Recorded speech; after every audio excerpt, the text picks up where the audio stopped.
Hi, it's Dr. Erica. Welcome back to my channel. Thank you for joining me. This is your pharmacist here on this platform. Please like, share, subscribe if you haven't already. My main channel, Erica Onegbola Pharm D. Please like, share, subscribe to both my channels. Thank you for joining me again. I am a pharmacist, licensed and registered here in the States. This is my 13th year. I like to talk about pharmaceuticals, nutrition, and so forth. So please join me.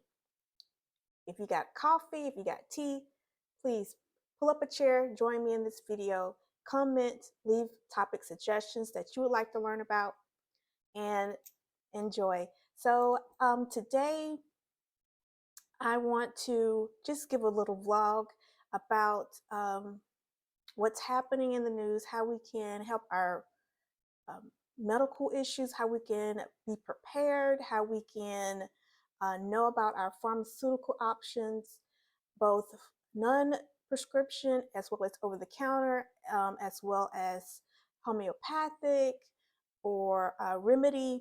And so just to give some background information, prescriptions, they come from the pharmacy, they come from the doctor's orders. We know that. And they can be also given to patients upon discharge from the hospital, outpatient surgery, and they can be given to a patient for pre-medication before a surgery or before a procedure. When that happens, you need to know your medication strength, how to spell the medication, how to take the medication. You can make a list of these drugs so that you'll always be prepared once you go into a evacuation, or if you go into an emergency, or it could just be just a general appointment that you have with a specialist, or with um, a appointment that you may need, like a pre-opt appointment, so forth. You want to make sure that you keep a list of your regular medications, actually all of your medications listed out, strength, spelling, and actually how you're taking them. Include every medication that you are consuming. And I recommend that, as well as for your allergies. What allergies do you have? What allergies are very severe? What allergies are very mild? And then what medications you're taking to treat that or prevent that as well. Do that for everyone in your family.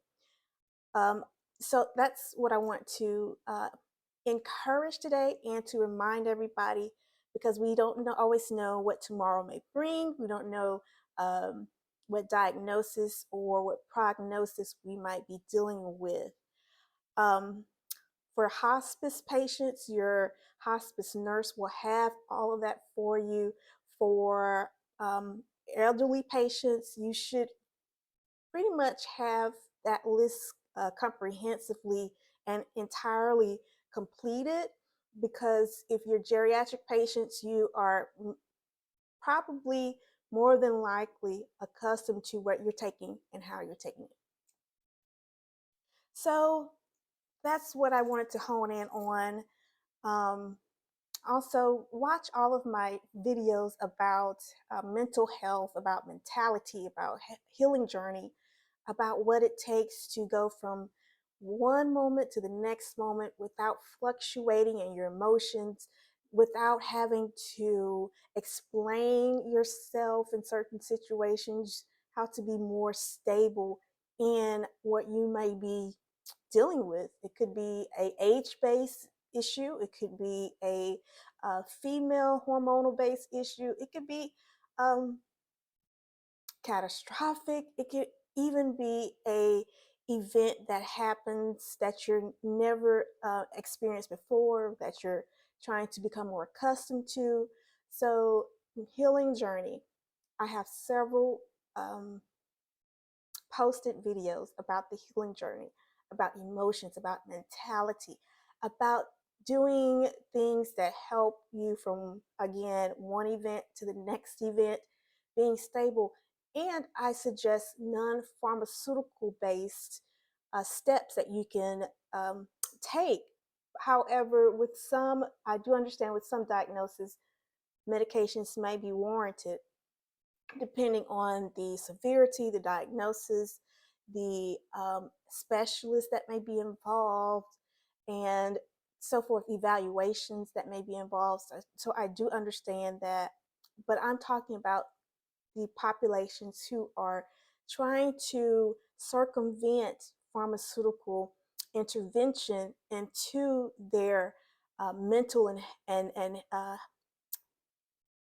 Carveza, their cerveza. So I'm talking about those patients who want a non-pharmaceutical approach to the healing of their emotions and the prevention of their emotions. Sometimes medications may again be warranted, but especially for those who may have suicidal thoughts or those who may have um, a long family history of mental illness. So I do want to propose a non-pharmaceutical approach to things that we may be adjusting to or adapting to or becoming accustomed to in order to survive, in order to thrive. So do be aware of that. Also, intimate spaces. I want to talk about intimate spaces.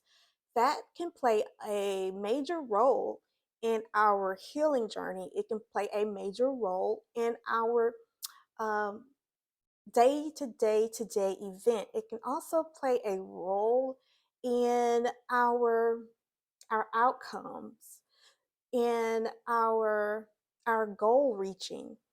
So intimate space is a part of who we are, who we have become, and who we want to become.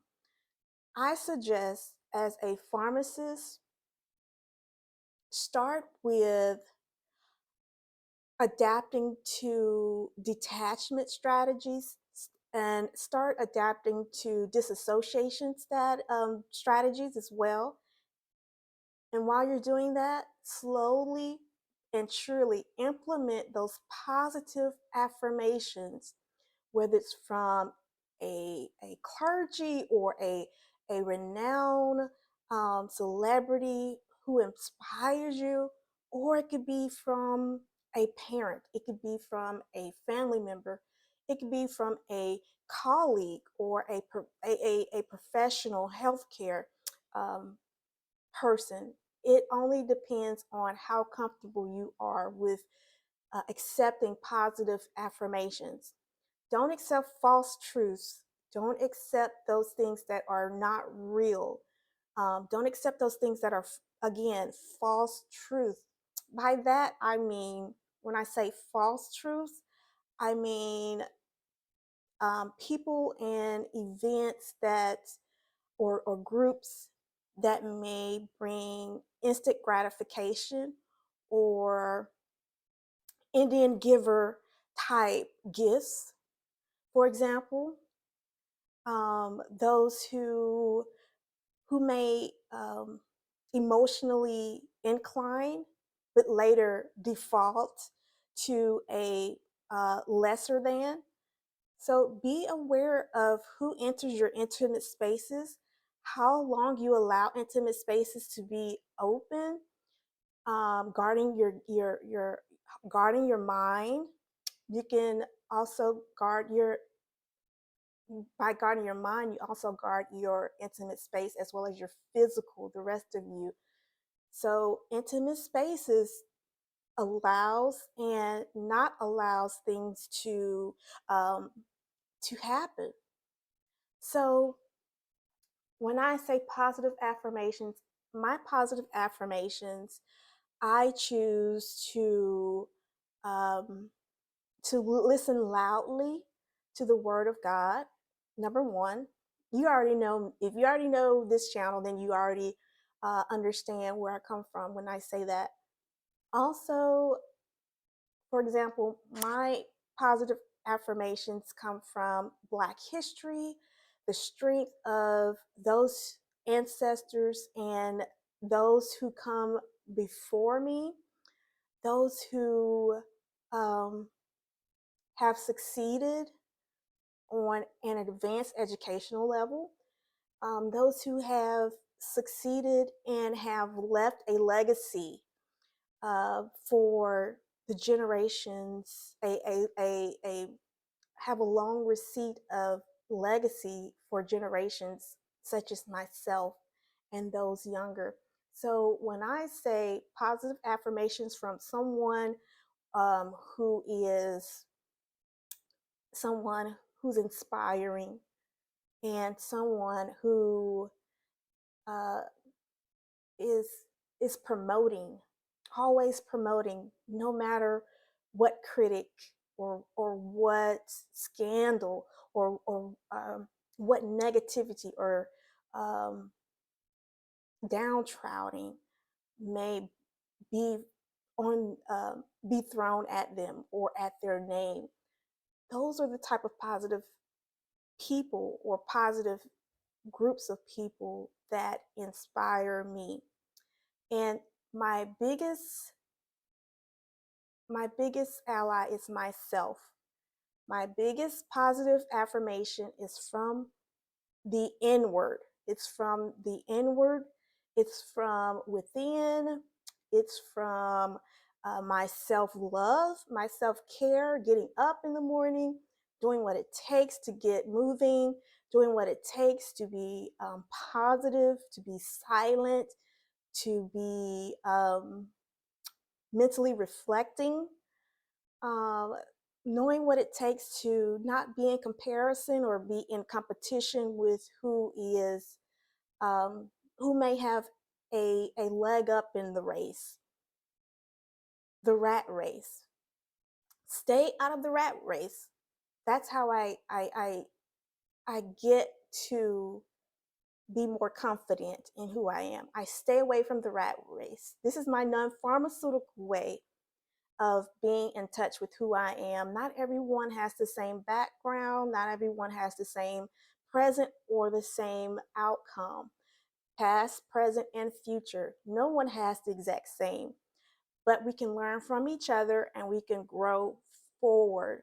So the Bible says in Jeremiah chapter 6, verse 16, sometimes, and this is what I reflect on, it says, go stop what you're doing, just stop, breathe. I'm paraphrasing. Stop, breathe what you're doing, breathe.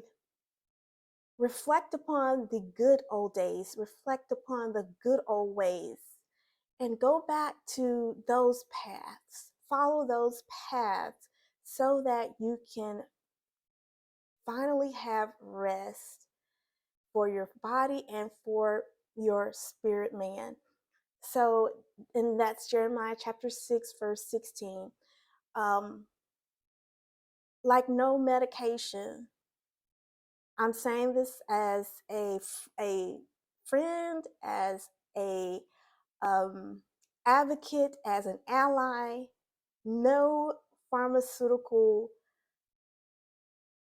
drug can give you the rest and the peace that it takes to get through um, the pushes and the pulls, the merry-go-round of life. So, non-pharmaceutical approach, and I do understand that sometimes we have to do it, whatever we have to do to, as far as medications, as far as speaking to a therapist, as far as speaking to a collaborator, getting our voice out there, getting our voice out to the people, listening loud to those who have a reputable speech and a reputable voice. It could Non-pharmaceutical approaches can also be getting involved into the community. That could be voting. That could be using your voting rights. That could be expressing your civil rights, expressing your spirituality through Bible group study.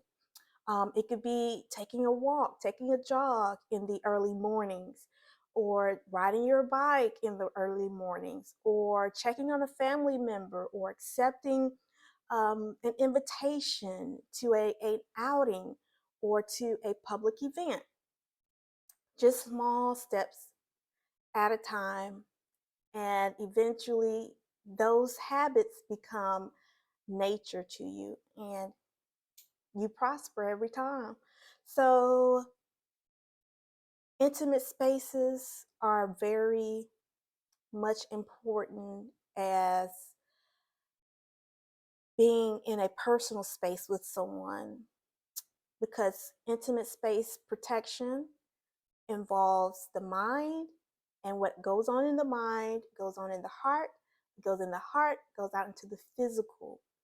And once it goes out in the physical, you can't take it back. You have to be protective of what's going on in the mind, in the heart. The Bible also tells us um, to be protective of our heart, guard our hearts at all times, be as wise as a dove, be as quiet as a dove, but be as fierce as a lion. You have to be self-aware, and self-awareness is a non-pharmaceutical approach in the sense that it allows us to protect our intimate spaces. It allows us to be prepared. It allows us to give a no when we need to give a no. It allows us to speak up and say yes when we need to say yes. It allows us to be tranquil in our journey, not caring what others are saying, but also being adamant about being wise. And I just want to encourage everyone out there, non-pharmaceutical approach to mental stability is also an option that most people don't know about. And um, the earlier, the better. The I'm not going to say the more people involved, the better, because sometimes it only takes a small conversation, or it takes a few scheduled therapy counseling appointments to actually get through. And sometimes that doesn't mean expressing vocally to a multitude of people. Some things are just sacred enough to contain one or two um, trusted individuals to help get through. So that's what I wanted to mention. I guess that's the topic for today's video. And if I could share one product with you, I'll share the Guru Nanda. Guru Nanda.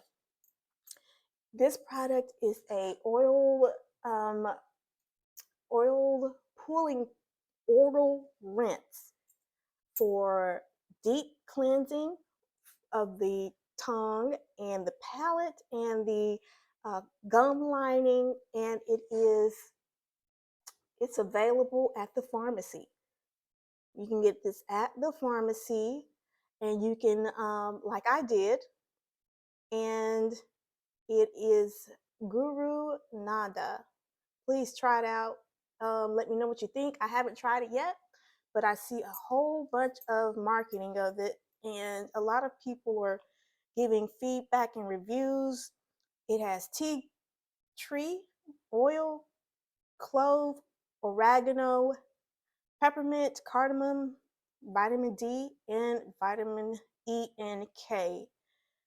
So, yeah, vitamin D for strong bones, vitamin E for nutrition, and vitamin K. Also, oregano, clove, tea tree. It says it's going to whiten the teeth, so try it out. Try it out.